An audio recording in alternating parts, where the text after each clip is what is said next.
সরকারের দেয়া প্রতিশ্রুতি বাস্তবায়ন হলে শিশু রামিসার পরিবার ন্যায় বিচার পাবে বলে মন্তব্য করেছেন জামায়াতে ইসলামীর আমির ডাক্তার শফিকুর রহমান।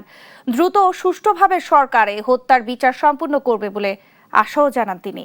সোমবার বিকেলে জাতীয় হৃদরোগ ইনস্টিটিউটে চিকিৎসাধীন রামিসার মা বাবার সঙ্গে সাক্ষাৎ শেষে এসব কথা বলেন জামায়াত আমির।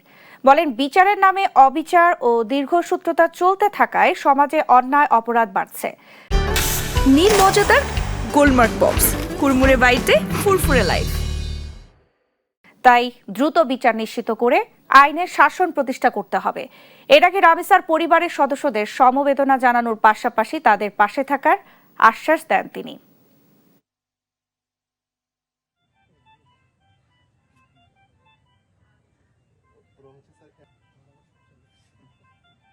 মাননীয় প্রধানমন্ত্রী তাদের বাসায় গিয়ে আশ্বস্ত করেছেন 15 দিনের মধ্যে বিচার সম্পন্ন করবেন। আমরা দেখতে চাই প্রধানমন্ত্রীর কমপক্ষে এই ওয়াদাটা শতভাগ বাস্তবায়ন হোক, এবং এটি যদি বাস্তবায়ন হয় সারা বাংলাদেশের 18 কোটি মানুষ খুশি হবে, ওনার জন্য দোয়া করবে।